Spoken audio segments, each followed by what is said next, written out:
Bem-vinda de volta, Renault! Sim, para mim é isso que o novo Kardian, que eu perdi o evento de lançamento lá em Gramado por causa de um cidadão chamado Noah Scherrer-Kurtz que me pediu de viajar naquela data, vindo antes da hora aí. Mas agora sim, o meu primeiro contato com o que é, sem sombra de dúvida, o Renault nacional mais competitivo dos últimos anos. A Renault, depois de um período de marasmo, né, deixando o line-up brasileiro fabricado ali em São José dos Pinhais envelhecer um pouquinho, finalmente abriu a carteira, assinou o cheque grande aqui para voltar a investir, trazendo uma plataforma nova para a fábrica lá do Paraná e o primeiro bebê dessa nova arquitetura modular do grupo Renault para o mercado brasileiro é o Renault Kardian, que no lançamento foi chamado de Kardian, mas ficou na Kardian, que a galera ia chamar de Kardian, né? É um nome que eu confesso que me evoca um pouco cardiologia, acho um nome um pouco estranho, mas estranho não é o visual do carro, muito bem resolvido, né?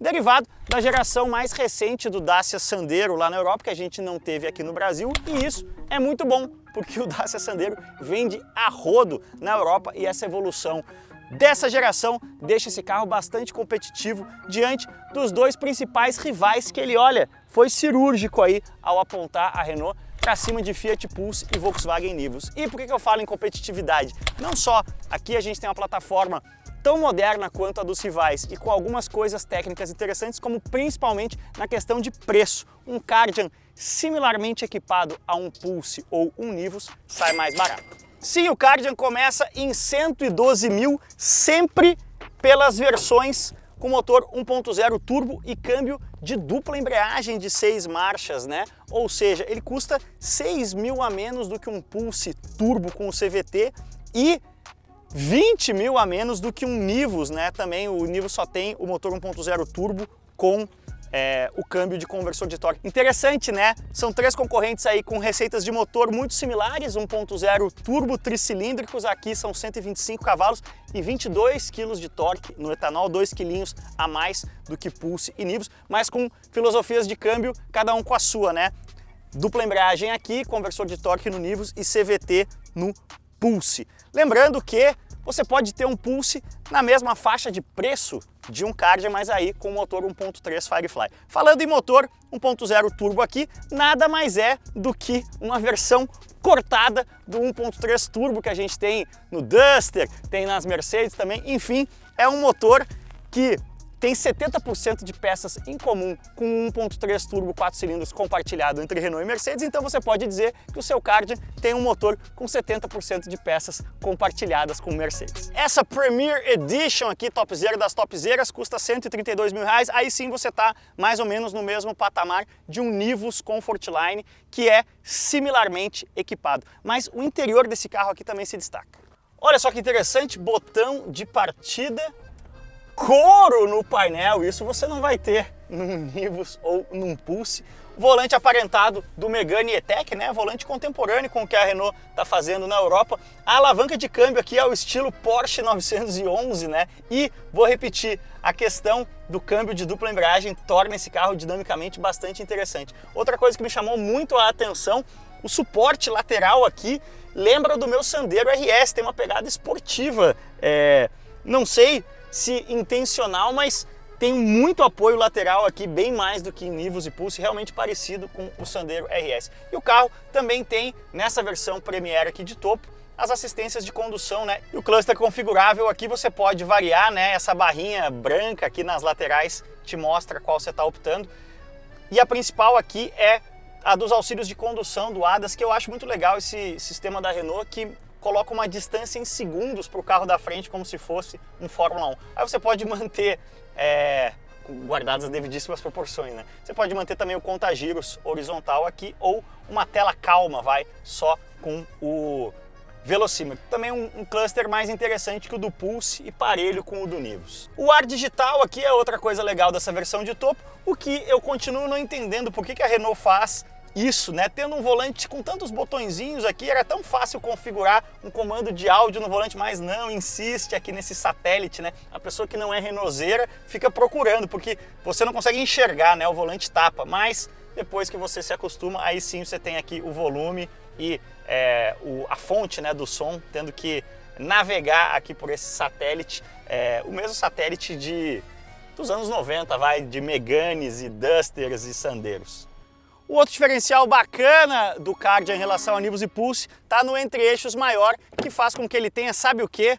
Um espacinho bem razoável aqui no banco traseiro, né? Que é um ponto fraco, tanto de Pulse quanto de Nivus. Aqui você tem um pouquinho mais de dignidade para suas pernas graças ao entre-eixos maior. Aqui na traseira a gente tem lanternas boomerang. Sim, se você atirar, ela volta. Tá na moda esse formato aí de lanternas boomerang, mas é legal que é um outro ponto visual de diferenciação bacana em relação ao Sandero, né? Tanto na traseira quanto na frente, a gente vê que a Renault investiu uma graninha legal. E o porta-malas tem 410 litros, né? Não brilha tanto quanto o Nivus, aí é um ponto forte do Nivus, né? Que tem aquele balanço traseiro maior, mas é bastante razoável para o porte e para o preço do carro, competitivo em relação ao Pulse. Mas é o comportamento dinâmico desse carro que me surpreendeu, principalmente quando a gente leva em consideração o que vinha sendo, né, a receita da Renault para os carros aqui no Brasil. Deu um belo salto, então deixa eu colocar em drive aqui com o meu câmbio de 911 ou de Golf GTI Mark 8, se você preferir também, e bora acelerar. Power! Mas afinal, como anda, deputado? Bom, para desespero da internet automotiva brasileira, estamos fazendo aqui um off-road de Kardian, mas isso aí o meu Uno faz, sim, é só uma estradinha de terra, Kardian não é SUV, enfim, aquelas coisas que a gente está acostumado a ouvir. Galera, SUV é o que o Inmetro diz que é SUV, né? A gente tem que usar a comunicação baseada nas pessoas entenderem, né? Se cada um tiver um conceito do que é SUV, vira uma conversa de maluco, né? Se a gente combinar que todos teremos o mesmo conceito de SUV de acordo com o órgão regulatório do nosso país, fica bem mais fácil da gente se entender. Mas é legal a gente estar numa estradinha de terra aqui, justamente porque o Kardian, ele é, como a gente falou lá no começo, a versão renovada, né, a geração seguinte do nosso Sandero Stepway, que inclusive segue vivo aí, segue em linha, né, estão convivendo aí as duas gerações, inclusive não se chama mais Sandero, né, é apenas Stepway.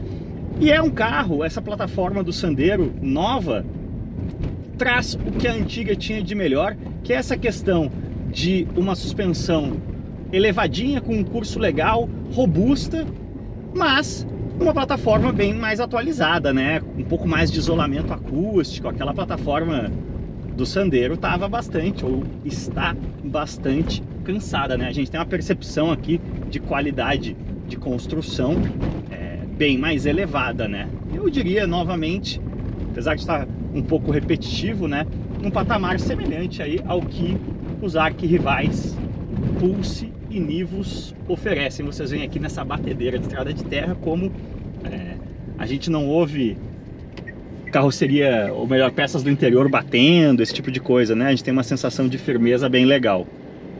Agora vamos ter que fazer uma ultrapassagem sobre uma tropa de equinos. E aí, é o ideal para a gente sentir aí os 22 kg de torque, né? São 2 kg de torque a mais do que os arquirrivais, 125 cavalos. Mas, o que é interessante da gente reparar aqui, aproveitar esse trecho um pouco mais urbano para mostrar para vocês aqui, né? A questão da distância em tempo, eu acho isso muito interessante. O Megane E-Tech tem também, ó, estamos a 2, 1.7, 1.3, 1.2 segundos em relação ao que está na frente, ele te dá uma distância de tempo. Estrada dos Romeiros no sábado tem de tudo, né? Tem gente que vem passear de Vespa, que loucura. Essa o quão fascinante é o nosso universo motor, né? Tem gosto para tudo nessa vida. Mas, como eu vinha dizendo, aonde eu acho que o Kardian não brilha tanto assim é um pouco na aspereza aqui do tricilíndrico, né? Tá certo que os tricilíndricos de Nivus e Pulse também não são nenhum primor de suavidade, mas eu acho que o Kardian é um pouquinho inferior aos rivais nesse sentido.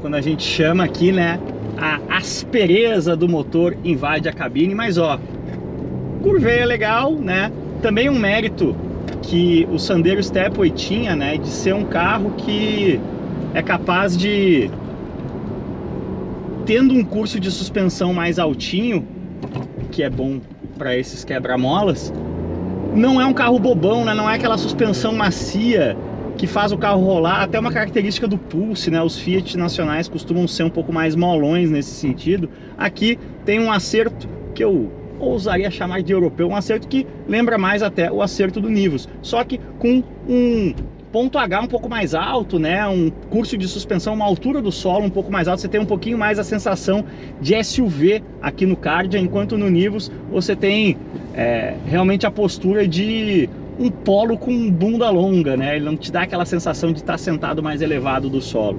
Então, em resumo, a gente tem aqui um chassi bem acertadinho, uma suspa bem acertadinha, faz o carro ser até um pouco mais esperto, né, nos números do que o Nivus. E o grande diferencial para mim, em termos de comportamento dinâmico, aqui o câmbio, né? Bam, bam, com os pedals, um câmbio de dupla embreagem, você realmente tem utilidade para os pedals, né? Olha como é rápida as trocas aqui, de quinta para segunda eu vim para esse quebra-mola. Então, bam, bam. Eu não acredito que muitos proprietários de Kardian farão isso, mas eu, que sempre falo, né? É a minha transmissão automática preferida, a de dupla embreagem, principalmente quando você tem a opção aqui de troca nos pedals, dá um temperinho quase que inesperado para o Kardian, né? Quando a gente olha para esse segmento aí de SUVs compactos, que não tem a esportividade como prioridade de forma alguma, mas é um diferencial do Kardian para mim nesse segmento quando a gente compara com os principais rivais. Para mim, um diferencial positivo. É claro que aqui no Brasil a gente sabe, né, o histórico aí tanto de Volkswagen, de Ford, a gente teve aí algumas experiências ruins no início dos câmbios de dupla embreagem no Brasil, deles não estarem devidamente tropicalizados, vamos chamar assim, mas isso aí ficou no passado, né? Hoje em dia as embreagens banhadas a óleo, né? A gente teve mais problema com embreagens a seco. De novo, não é algo que para o comprador médio desse tipo de carro vai fazer uma grande diferença, mas se você é aquele cara que gosta mais de carro, tá precisando de um SUVzinho aí para o dia a dia, eu consideraria o câmbio aqui um diferencial importante na comparação com Pulse e Nivus, um diferencial a favor do Kardian para o meu gosto. Ó, vamos mais uma freadinha aqui, ó. Aceita, cara, muito legal. Conclusões finais, como eu falei lá no começo, bem-vinda de volta, Renault. Legal ver finalmente uma plataforma nova chegando, que vai dar frutos aí a vários outros produtos além do Kardian, inclusive versões híbridas, né? A gente vai ter produzidas lá em São José dos Pinhais. E como eu falei, deu para ver que a Renault veio para jogo com o Kardian, colocando uma precificação bastante agressiva diante dos principais rivais. O SUV subcompacto é o novo hatch, né? A gente viu aí carros como o Nivus na prática matando o Golf, né? Porque você parte de uma plataforma mais simples, dá uma esticadinha nela e ela oferece uma dimensão aí de porta-malas de interior parecida com um hatch médio, um preço muito mais barato, né? Então dá pra gente falar que se o Nivus é de certa forma o sucessor espiritual do Golf no Brasil, né? O Golf que o consumidor brasileiro consegue pagar. Nessa linha de raciocínio dá pra gente considerar o Kardian o novo Megane, né? Saudade do Megane nacional, era um dos melhores Renaults que já tivemos por aqui, e essa receita do SUV compacto, esticadinho, para ter um porta-mala e um espaço interno parecido com um hatch médio em cima de uma plataforma de hatch compacto é uma receita vencedora que a Renault finalmente entra com força aí numa plataforma atualizada para realmente vender em grandes volumes. É o que eu acredito. E você, deixa aí nos comentários a sua opinião sobre como o Kardian vai performar no mercado brasileiro. Diz aí a sua preferência, você é time Kardian, time Nivus ou time Pulse? Se inscreva no canal, deixa o like nesse vídeo que também é sempre muito importante e como sempre, valeu demais, cuidem-se bem e aquele abraço.